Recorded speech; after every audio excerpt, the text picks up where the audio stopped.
In the American South during the 1880s, a black man did something unthinkable. He became a millionaire. Not from luck, not from inheritance. He made his fortune by buying property when everyone else was fleeing yellow fever epidemics. Robert Reed Church owned more of Memphis, Tennessee than most white businessmen. He owned saloons on streets where blues music was being invented. He owned houses where white families paid him monthly rent. And he built a mansion that enraged every white neighbor who saw it because it was grander than theirs. Church had been born enslaved in Mississippi in 1839. 27 years later, white rioters shot him in the head and left him for dead on his saloon floor during the Memphis Massacre. The bullet should have killed him. Instead, he survived, reopened his business, and spent the next 40 years accumulating property across Memphis. His mansion, built in 1885, stood 3 stories tall with 18 rooms. It represented everything white supremacy claimed was impossible: that black people could build generational wealth, that former slaves could become wealthier than former masters, that the entire racial order might be a lie. In 1953, decades after Church had died, Memphis needed to send a message. The fire department announced a training exercise. They would demonstrate new firefighting equipment, and they needed a building to burn. They chose the Church family mansion, not because it was scheduled for demolition, because destroying it erased 70 years of black success from public memory. This is the story of how Southern black millionaires built their fortunes after the Civil War, the mansions they constructed to prove their success, and why those mansions had to be destroyed. If you enjoy stories about hidden black wealth and erased architecture, consider subscribing. We explore the fortunes that white America tried to make disappear. Let's begin with a war that accidentally created black millionaires.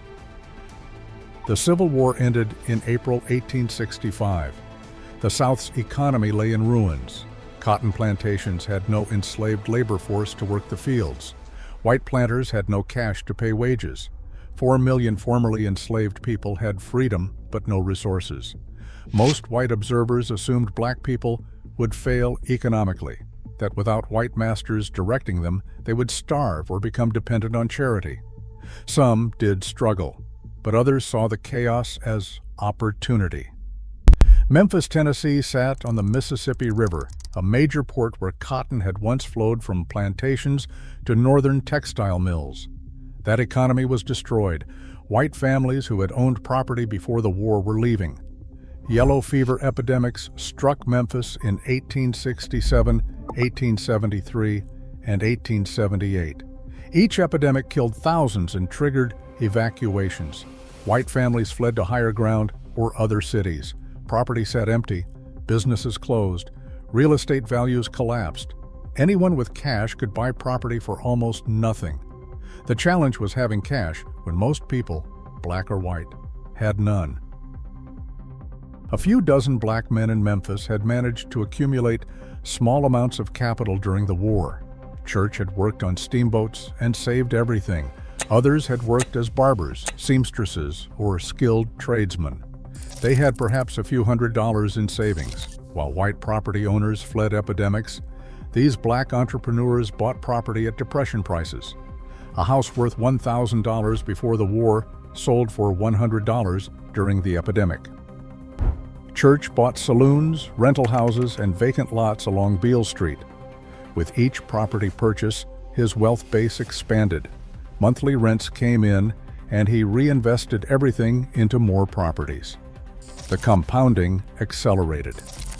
By 1880, Church owned over 100 properties. Other black Memphians followed similar paths. Barbers accumulated wealth by serving white customers who paid premium prices. Seamstresses made clothing for wealthy whites. The money they earned was reinvested into property during the years when white Memphis was desperate to sell. The result was a small class of black property owners who had accumulated substantial wealth. They were building something unprecedented in the post-Civil War South: black capitalism, black generational wealth, black economic independence.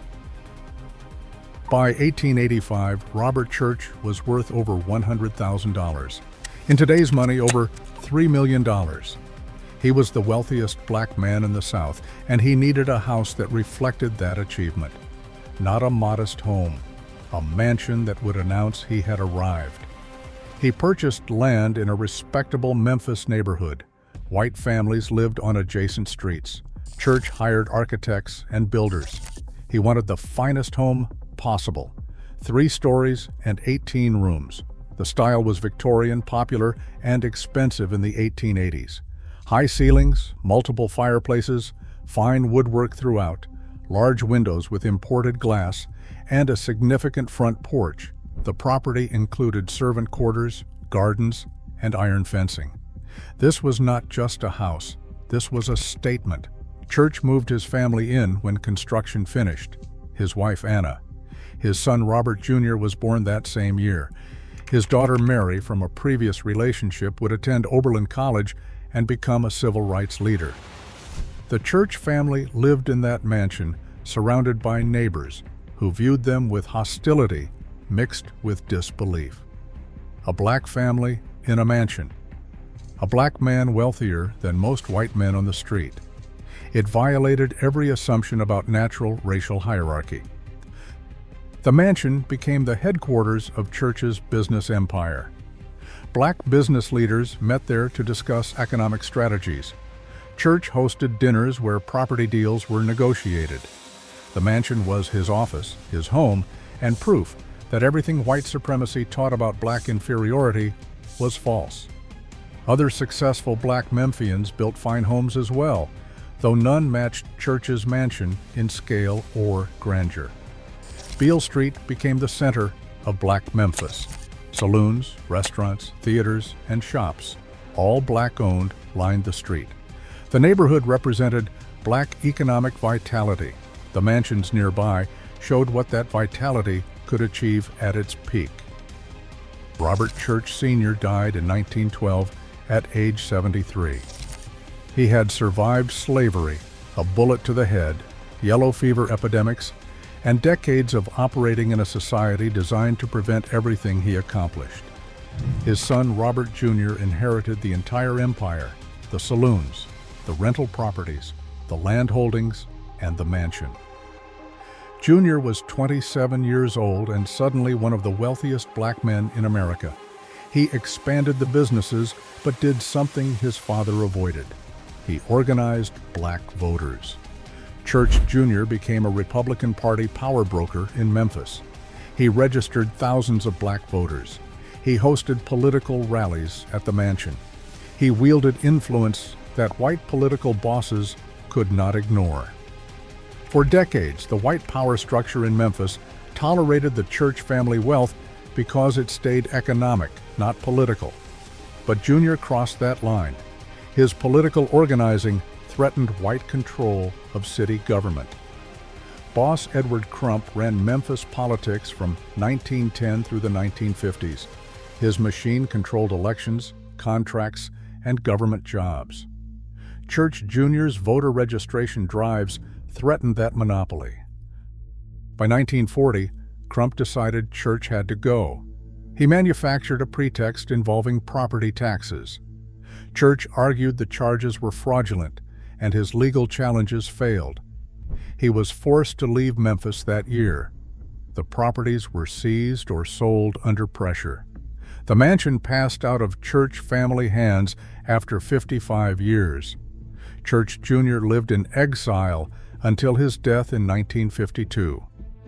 1 year later, Memphis destroyed the mansion. The official justification was firefighting training. The fire department said it needed a building to practice new techniques. They selected the Church mansion on South Lauderdale Street. The building was not abandoned. It was not structurally unsound. It was not scheduled for demolition.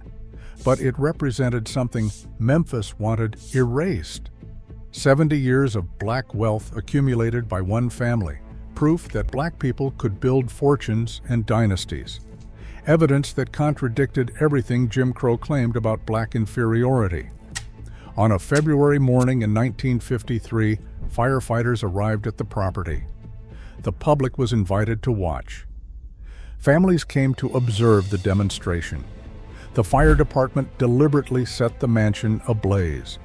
The flames consumed the building floor by floor. 3 stories collapsed into rubble. The training exercise lasted hours.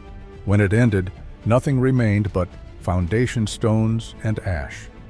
The Church family's mansion, the finest black-owned residence in Tennessee, was gone. The site later became public housing. Eventually, even that was demolished. Today, 384 South Lauderdale Street is an empty lot. Weeds and grass cover where the mansion stood. No historical marker exists.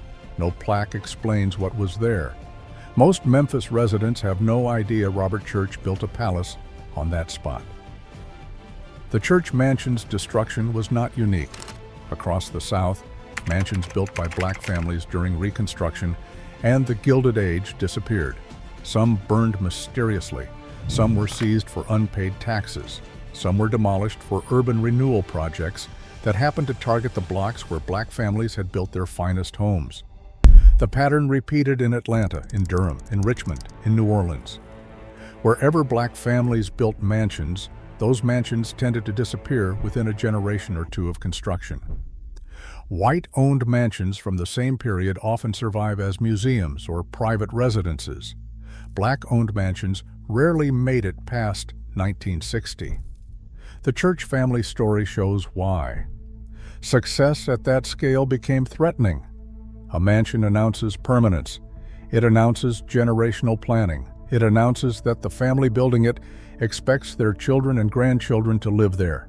White power structures could not tolerate black families thinking in generational terms. Slavery was supposed to have prevented wealth accumulation. Jim Crow was supposed to keep black people economically subordinate. A mansion said both systems had failed, so the mansions had to go. Memphis burned the Church mansion in 1953. Atlanta demolished black elite estates for highway construction in the 1960s. Durham saw wealthy black neighborhoods cleared for urban renewal. The justifications varied, but the result was always the same. The physical proof of black wealth disappeared.